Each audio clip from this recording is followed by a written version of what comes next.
Domine civis potes me mundare.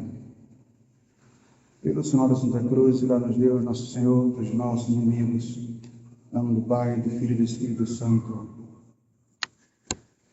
Senhor, se quereis, podeis curar-me. Reverendíssimo Padre Ednei, caríssimos irmãos, celebramos hoje o terceiro domingo depois da Epifania. Em nosso rito tradicional, a contagem dos dias dos tempos litúrgicos segue mais ou menos a ordem das grandes festas.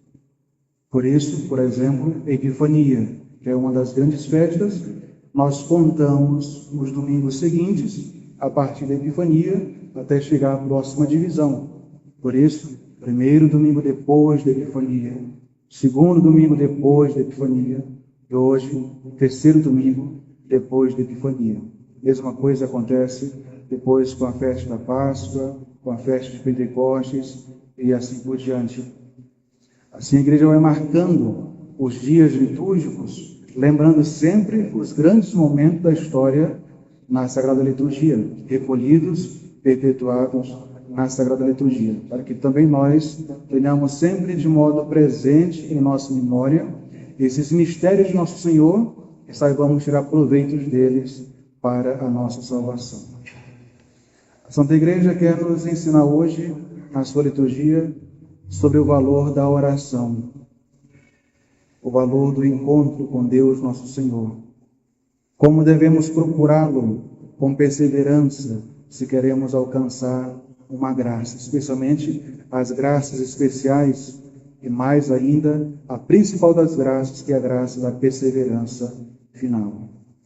Nosso Senhor no Evangelho descia da montanha, onde havia acabado de pregar o célebre sermão, que resume toda a sua doutrina, e a multidão, maravilhada com a eloquência de suas palavras, se apertava ao seu redor, descia o monte com ele, acompanhava-o como em triunfo, para lhe dar um testemunho da sua admiração e do seu reconhecimento. Isto prova que o povo, guiado pelo bom senso, já reconhecia em Nosso Senhor a sua divindade. A liturgia nos apresenta dois personagens, o leproso e o centurião, que para a mentalidade judaica da época era praticamente a mesma coisa. O leproso, a lepra era uma doença que não tinha nem cura, nem tratamento. Era alguém que não era querido por ninguém. Até da casa de seus familiares, era obrigado a ser expulso. Mesmo que a família quisesse continuar com o parente leproso, não podia, porque a lei proibia. Tinha que ser expulso do convívio de todos. E para sua maior humilhação, depois começou a ser também preso, as suas vestes, pequenos sinos, para que andando fizesse o barulho com o sino, e assim as pessoas soubessem que se aproximava um leproso, e assim todos pudessem se afastar a tempo. Centurião, embora fosse um homem livre, não estivesse doente, fosse alguém importante para o Império Romano, para os judeus era uma pessoa odiosa. O que representava era como se fosse um resumo de toda a dominação que eles estavam sofrendo pelo Império Romano. Era uma nação que via-se presa, não podia sequer aplicar suas próprias leis, como nós vemos, por exemplo, no episódio em que foram pedir que Jesus fosse condenado. Porque eles viam pela sua lei, embora a sua lei prevesse condenação para aqueles casos, não podiam aplicar, porque estavam sob dominação romana. Por isso, o centurião também era alguém que nenhum judeu suportava ficar perto. Lembrava essa escravidão para com o Império Romano. E a liturgia nos apresenta esses dois homens, infelizes, um pelo estado de vida, o leproso, outro pela sua profissão, o centurião.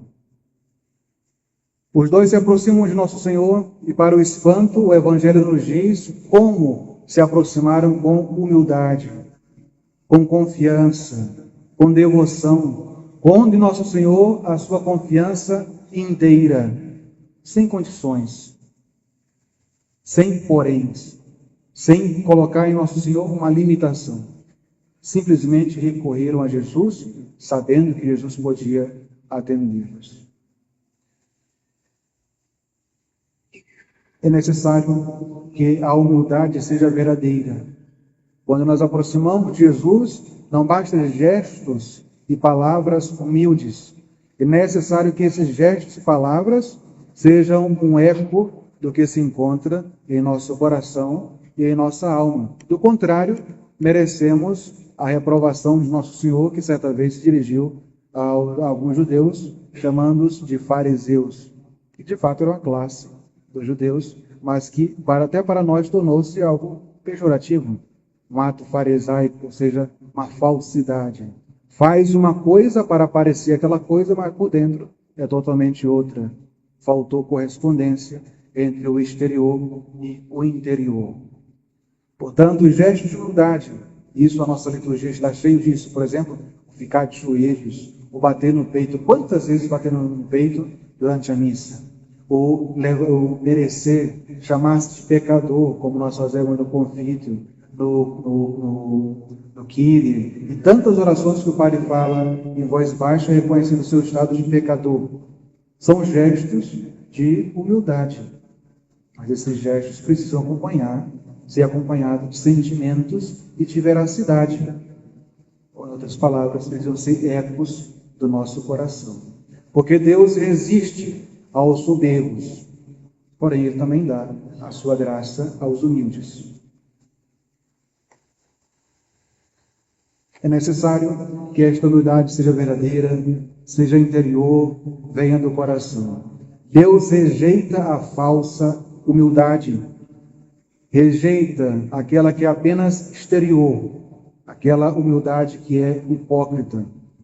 Infelizmente, de tantos cristãos que parecem rezar, quer em casa, quer na igreja, muitos são aqueles que rezam com gestos e palavras humildes, mas guardam por baixo dessas palavras e gestos um espírito orgulhoso, um espírito apegado aos bens materiais, um espírito que, na menor contradição, no menor incômodo que Nosso Senhor nos envia, logo pede a Deus para livrá-los daquela aprovação. São poucos os que na igreja e em casa rezam de fato com um coração humilde. A maior parte parece-se com o fariseu orgulhoso. A humildade, a oração, deve também ser cheia de fé, sem condições, sem limites. Fé como nós vimos nesse leproso. Senhor, se o Senhor quiser, o Senhor pode me curar. É uma fé plena. Ele sabe que Jesus pode curá-lo. E mais, sabendo que Jesus pode curá-lo, não obriga Jesus a curá-lo. O que acontece muitas vezes conosco. Não que nós dizemos isso para Deus, mas nós agimos assim muitas vezes. Por exemplo, quantas vezes nos pegamos nos perguntando: por que comigo? Por que não? Deus é poderoso e pode me livrar dessa tentação, dessa enfermidade, dessa provação, dessa humilhação. Mas não quer dizer que Ele vai.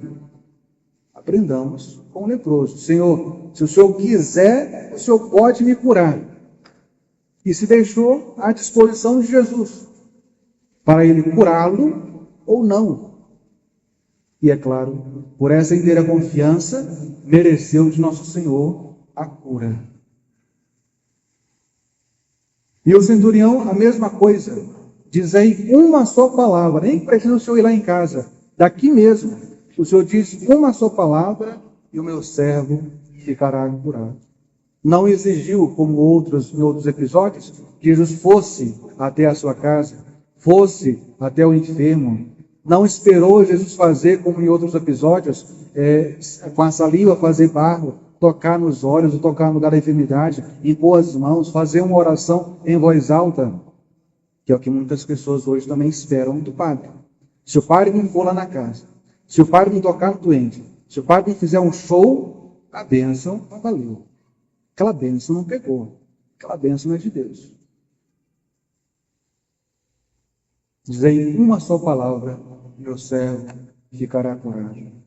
Quantas vezes pedimos tão mal que parece que duvidamos da bondade e do poder de Deus. E, contudo, conhecemos muito melhor a Jesus do que este leproso e do que aquele centurião. Depois de 2000 anos, nós já sabemos com toda a veracidade como o nosso Jesus de fato é bondoso, é poderoso. Mesmo assim, muitas vezes agimos pior, ou muito aquém desse pobre leproso, desse centurião. A nossa oração também precisa ser cheia de abandono em Deus. Nos abandonar na vontade divina. Apresentar a nosso Senhor aquilo que nós imaginamos que é a nossa necessidade, mas sem esperar que Jesus infalivelmente faça a nossa vontade. Mas que Ele faça a vontade dEle. Às vezes uma provação, uma humilhação, uma enfermidade é para o nosso bem.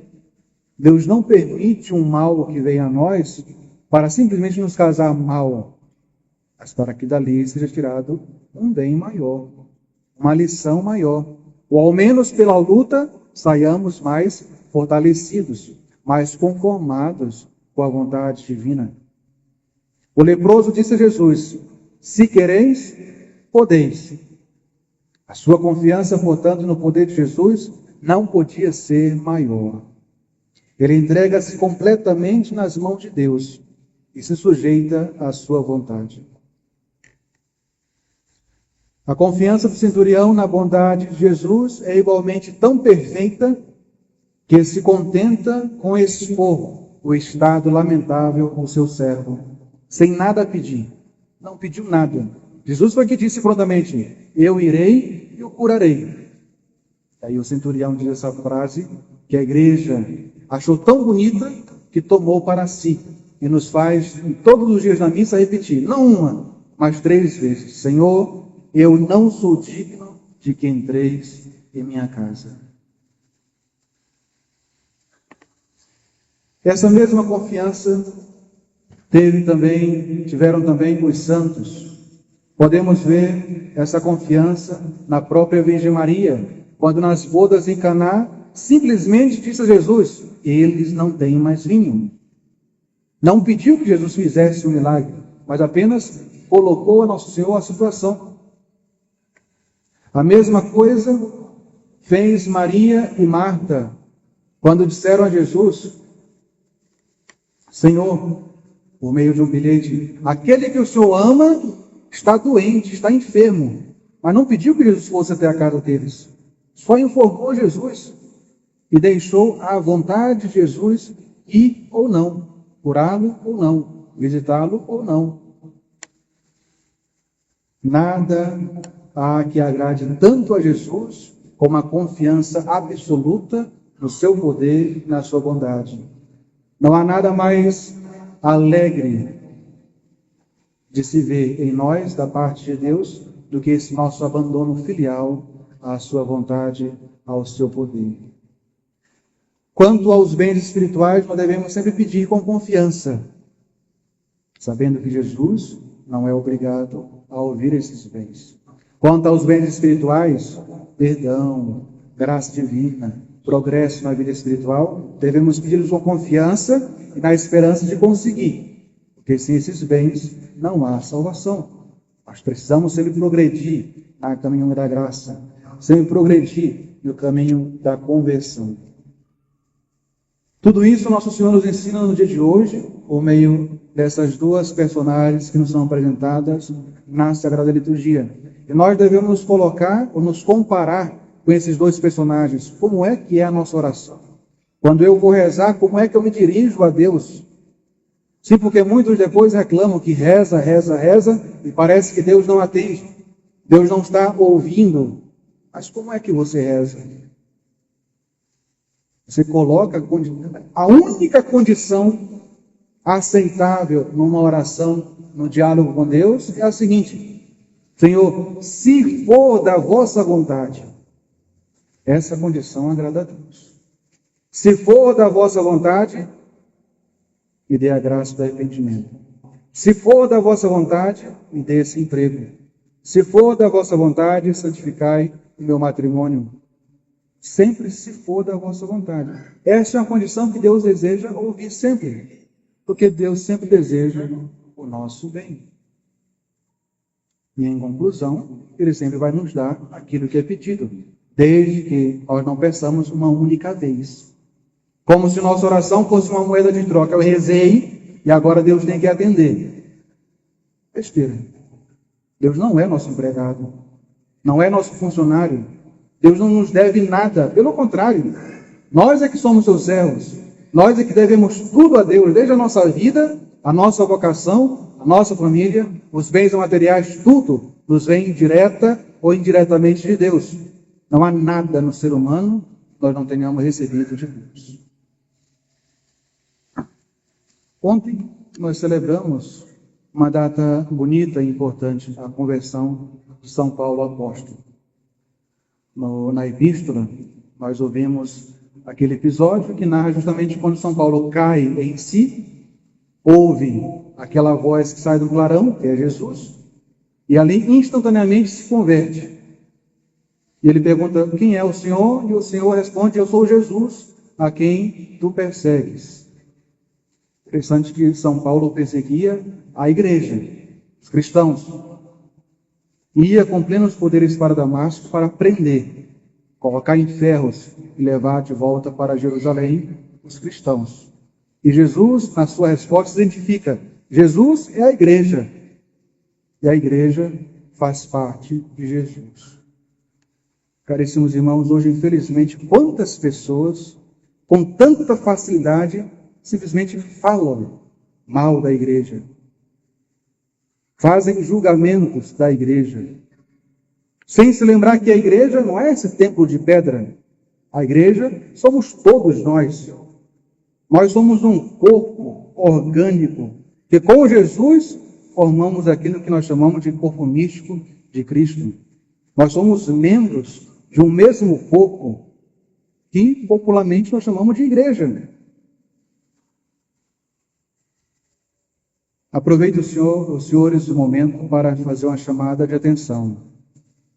Está tornando-se cada vez mais frequente, mais comum, as pessoas não só, antes era muito nas redes sociais, falar, divulgar, criticar a igreja, seus pastores, os padres e até outros grupos de leigos, numa pretensa defesa da tradição, da doutrina católica, indo contra a Igreja Católica. Hoje, nós vivemos em nosso apostolado e temos que ter sempre mais cuidado com pessoas e grupos que nos cercam de todos os lados. Desde grupos chamados do grupo da resistência católica, até grupos servacantistas, que como que permeando os nossos fiéis, vem tentando sugar fiéis dos nossos meios e filtrando em suas mentes ideias erradas, meias verdades, doutrinas contraditórias, com aparência de verdade e derrubando essas pessoas da união com a igreja para levá-las ao servacantismo, levá-las a grupos de resistência. Porque muitas pessoas pensam que onde há missa tridentina, ali que é bom. E por isso, se houver missa tridentina, não importa o lugar, não importa qual é o padre que está celebrando, a coisa é boa. Não é isso. Isso não existe. Aqui mesmo, na região de Belo Horizonte, há um padre servacantista que está pegando fiéis nossos porque as pessoas não tomam as devidas precauções. Tomem cuidado. Não é assim, porque tem missa tridentina, a coisa é boa. A coisa é católica.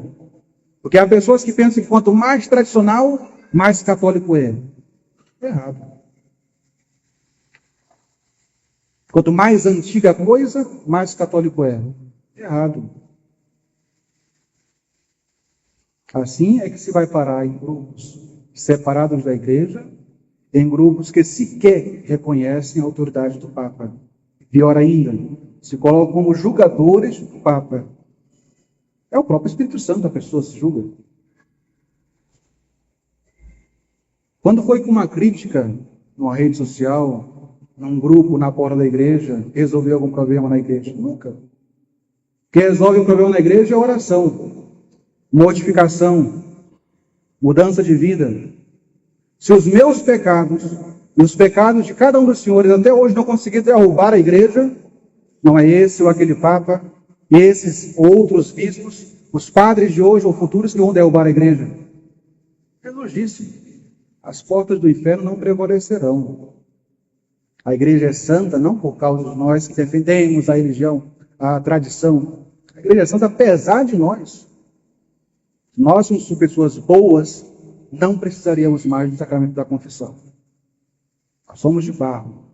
Olhemos primeiro para nós. Busquemos viver a comunhão católica dentro da igreja católica. Não existe defesa da tradição fora da tradição.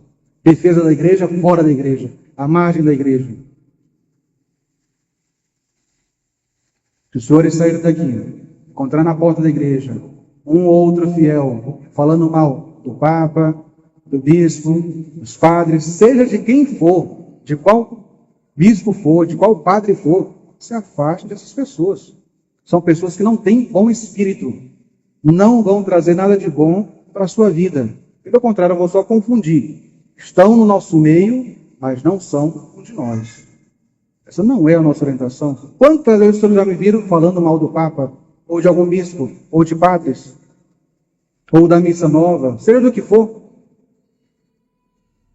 É necessário ter a missa, o nosso santo rito, a comunhão com a igreja. E ao mesmo tempo rezar pela igreja. Convertendo-se a si mesmo, buscando progredir no caminho da conversão pessoal, por meio da oração, da meditação,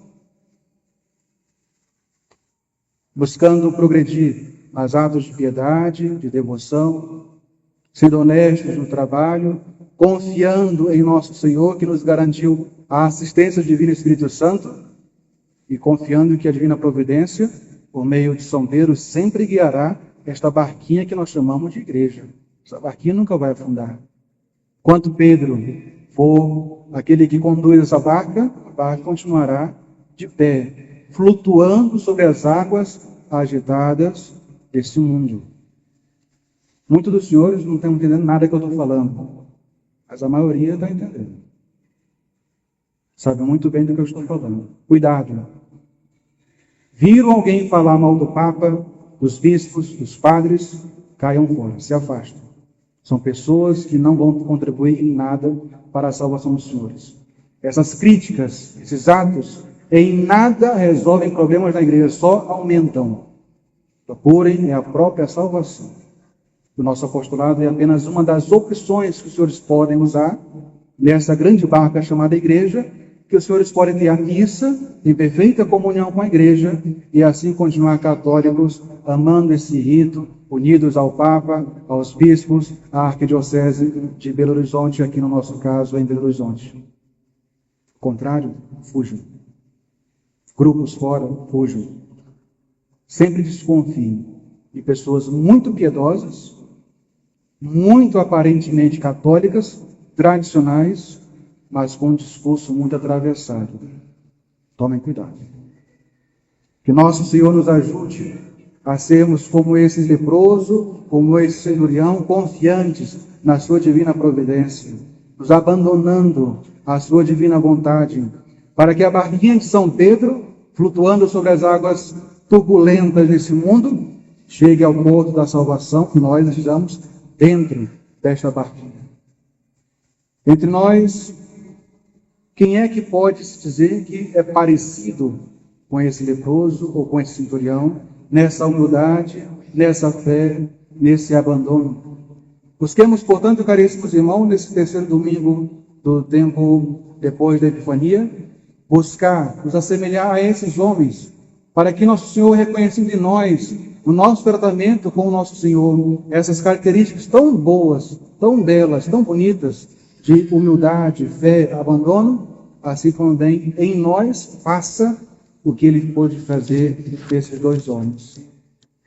Já que nós somos cheios de pecados, de tantos outros males, procuremos muitas vezes a Jesus com a mesma humildade, com a mesma fé, com a mesma confiança e o mesmo abandono que o leproso e o centurião.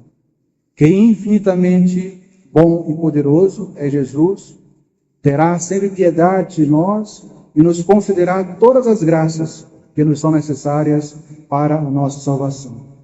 Já que o Evangelho de hoje nos fez encontrar esse duplo exemplo da oração perfeita e verdadeira, digna de ser ouvida por nosso Senhor, rezemos como este pobre leproso, como este humilde centurião. Rezemos hoje e sempre com suas palavras, para que nosso Senhor encontre e ouça sempre por nossos lábios a sua humildade e a sua devoção. Quando formos rezar, usemos, acompanhado do mesmo espírito de penitência, de oração, de humildade, de fé, usemos sempre as palavras desses dois homens que hoje vimos como conseguiram aquilo que eles desejavam. Nosso Senhor sempre pedir: Senhor, se quereis, o Senhor pode. Se quereis, podeis curar-me. Senhor, dizei uma só palavra. E que Deus nos ajude. Em nome do Pai, do Filho e do Espírito Santo. Amém.